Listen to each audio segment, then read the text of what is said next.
I never thought I'd need a lawyer just to protect myself from my own family, but that's exactly what happened the day I found the recording device hidden inside my mother-in-law's centerpiece. Hey everyone, welcome back to the channel. If you're new here, make sure to hit that subscribe button and turn on notifications, because you do not want to miss how this story ends. Alright, let's get into it. My name is Claire Whitman, I'm 34 years old, and for the past 6 years, I've been married to a man named Daniel. On paper, our marriage looked good. We had a house in the suburbs, 2 kids, stable jobs. Daniel worked in logistics, I worked part-time as a paralegal. But underneath all of that, there was a problem I never talked about publicly. His mother, Susan, never accepted me. From the very beginning, Susan made it clear she thought Daniel could have done better. She'd make comments at family dinners, small ones, the kind you can't really call out without sounding dramatic. Claire, are you sure you want another helping? You know how Daniel likes his women fit. Or, it's a shame you didn't finish your law degree. Guess some people just don't have the drive. I let it go for years. I told myself it was generational, that she'd come around once we had kids. She didn't. If anything, having grandchildren gave her more reasons to insert herself into my life. She started showing up unannounced. She started giving unsolicited advice about how I disciplined my kids, how I ran my household, even how I spoke to my own husband. Daniel, for his part, mostly stayed quiet. That's just how she is, he'd say. She means well. I used to believe that too. I don't anymore. About 8 months ago, things started shifting in a way I couldn't ignore. Daniel started acting distant. He'd take calls in the other room. He started going to his parents' house alone, without me or the kids, which he'd never done before. When I asked him about it, he'd brush it off, just helping Dad with something. Mom needed advice on her taxes. Small excuses. The kind that don't quite add up if you're paying attention. I was paying attention. Then, in March, everything changed. Daniel came home one night and told me, very calmly, that he thought we should take a break. No explanation. No specific complaint. Just a break. I was blindsided. We hadn't been fighting. We hadn't even had a real argument in weeks. When I pushed him for a reason, he just kept repeating the same vague line, "I think this is best for both of us right now." It didn't feel like it was coming from him. It felt rehearsed. 2 weeks later, I found out why. I was at Susan and Robert's house, my in-laws, dropping off my youngest daughter for a visit, and Susan invited me in for coffee. Which was strange, because Susan never invited me in for anything. She was suddenly warm, complimentary, asking about my job, asking how I was holding up during this hard time. I remember sitting at her kitchen table, this beautiful ceramic centerpiece between us, thinking, something is off. She was being too nice. I didn't think much more of it that day. But 2 days later, I got a call from Daniel's lawyer. His lawyer. Apparently, Daniel had filed for a temporary custody arrangement, citing concerns about the children's home environment and erratic behavior on my part. I remember standing in my kitchen, phone shaking in my hand, reading through the filing while my youngest was napping upstairs. Erratic behavior. I had never once given him a reason to say that. And then I saw it, a line in the filing that made my stomach drop. It referenced a recorded conversation as supporting evidence. A conversation I never remembered having in front of any recording device. That's when I thought back to that coffee. To that centerpiece. To Susan's sudden warmth. I needed to know what was on that recording, and more importantly, I needed to know how long they'd been planning this. I spent the next 3 days replaying that afternoon in my head. What did I say? Had I complained about Daniel? Had I said something about the kids that could be twisted? I couldn't remember anything damaging, but that almost made it worse. If there was nothing bad on that recording, why would they need it? I called my friend Rachel, who used to work as a paralegal with me before she moved into family law. I read her the line from the filing over the phone. She went quiet for a second, then said, "Claire, if they're using a recording as evidence, you need to know 2 things: was it legal to make, and what's actually on it. Get a copy of the filing exhibits. You're entitled to that." So I did. I called my own lawyer, a woman named Patricia Reyes who'd helped a coworker through a divorce a year earlier, and I asked her to formally request the recording as part of discovery. It took 11 days. 11 days of sitting across from Daniel at breakfast, watching him avoid eye contact, wondering what version of me he thought he was protecting our kids from. When the recording finally came through, I sat in Patricia's office and listened to it for the first time. It was 10 minutes of me and Susan, sitting at her kitchen table, drinking coffee. And at first, it was exactly what I remembered: small talk, questions about my job, questions about the kids. But then Susan asked something I hadn't paid attention to at the time. "You've seemed so tired lately, Claire. Is everything okay? Is Daniel helping enough at home?"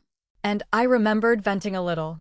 I said something like, "Honestly, some days I feel like I'm losing my mind trying to keep up with everything." A completely normal thing to say. A sentence anyone exhausted from parenting 2 kids might say to their mother-in-law over coffee. But in the filing, that sentence had been paired with a professional assessment from a licensed family therapist named Dr. Alan Cobb, who had never once met me, spoken to me, or evaluated me. His written statement said the recording suggested signs consistent with parental burnout and potential unfitness. I felt sick. They hadn't just recorded me, they'd taken an offhand comment, stripped it of context, and paid someone to turn it into a weapon. Patricia leaned back in her chair and asked me something I hadn't considered. "Claire, do you know Connecticut's recording consent laws?" I didn't. She explained that our state required 2-party consent for recording private conversations, meaning both people in the conversation had to know and agree to being recorded. If Susan recorded me without my knowledge or consent, that recording wasn't just ethically wrong. It was illegal. And if it was illegal, it couldn't be used as evidence at all. Worse, Susan could be facing criminal charges for violating wiretapping law. For the first time since this whole nightmare started, I felt something other than fear. I felt a plan forming. But I needed proof of exactly how the recording was made, where the device was, whether Daniel knew about it beforehand, and whether this was something Susan cooked up alone, or something the 2 of them built together behind my back. That night, I did something I never thought I'd do. I went back to Susan's house, under the excuse of picking up a toy my daughter left behind, and I looked at that ceramic centerpiece again. This time, I picked it up. There was a small hollowed-out compartment on the underside, professionally cut, with a tiny recording device still inside it. Still active. Still recording. I didn't say a word. I put it back exactly where it was, smiled at Susan on my way out, and drove straight to Patricia's office with my phone full of photos. That's when Patricia told me something that changed everything. "Claire, if this device is still active, and if we can prove Daniel had prior knowledge of it, this isn't just going to help your custody case. This could end theirs." 2 days later, I found the proof. I found it in the last place I expected: Daniel's own email account, still logged in on our home computer from months earlier, when he used to pay bills there before switching everything to his phone. I want to be clear about something before I go further. I didn't go looking to invade his privacy out of spite.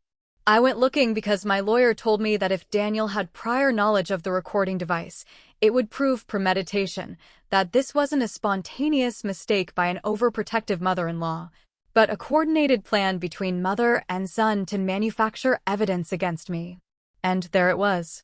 An email thread from 4 months earlier, between Daniel and Susan, with the subject line, "Getting something on record before this gets messy." In it, Susan suggested documenting Claire's stress levels before things escalated, in case they needed it for the kids' sake. Daniel had responded with one line that I'll never forget: "Just don't make it obvious. She can't know." I printed every page. I photographed my screen in case the account got locked. Then I brought everything to Patricia. She was calm, but I could tell even she was surprised at how clean the paper trail was. "This isn't just going to protect your custody case, Claire," she said. "This is a wiretapping violation with documented premeditation. Depending on how the DA wants to handle it, this could be a criminal matter, not just a civil one." We didn't rush.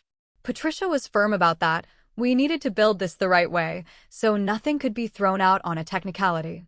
Over the next 3 weeks, we filed a motion to have the recording and Dr. Cobb's statement excluded from the custody case as illegally obtained evidence. We included the email thread. We included photos of the device. We included a formal complaint with the state regarding the unlicensed assessment Dr. Cobb had provided without ever meeting me. The hearing was the hardest day of my life and also the most satisfying. Daniel's lawyer tried to argue the recording was made out of concern for the children, but the judge wasn't interested in intentions, only legality. The recording was thrown out entirely. Dr. Cobb's statement was dismissed as inadmissible, and the judge noted, on the record, that submitting an unlicensed and uninformed assessment as evidence reflected poorly on the credibility of the entire custody claim. Daniel's petition for temporary custody was denied. But that wasn't the twist.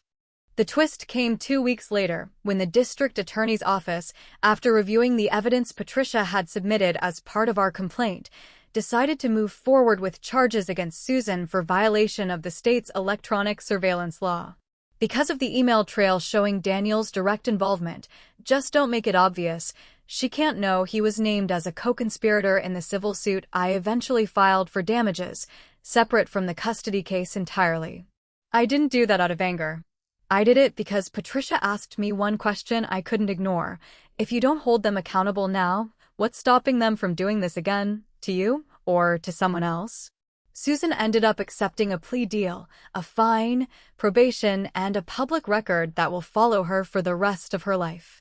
Daniel avoided criminal charges, but the civil suit cost him more than he expected, and far more than he could explain away to the rest of the family, most of whom had no idea what he and his mother had done until it came out in the proceedings. As for my marriage, there wasn't much left to save.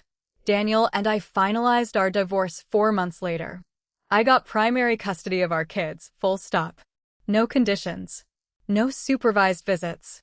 No question about my fitness as a mother, because there was never any real evidence to begin with, only a lie, wrapped in a recording device, hidden inside a piece of pottery on a kitchen table.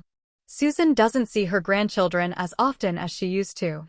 That wasn't a punishment I asked for. It was simply the natural consequence of trust that can't be rebuilt once it's been broken that deliberately. I think about that afternoon sometimes, sitting across from her, drinking coffee, feeling like something was off, but not knowing why. I've learned to trust that feeling now. If something feels wrong, it usually is. If you made it this far, let me know in the comments, would you have done the same thing I did, or gone further? Don't forget to like this video and subscribe for more real stories like this one. I'll see you in the next one.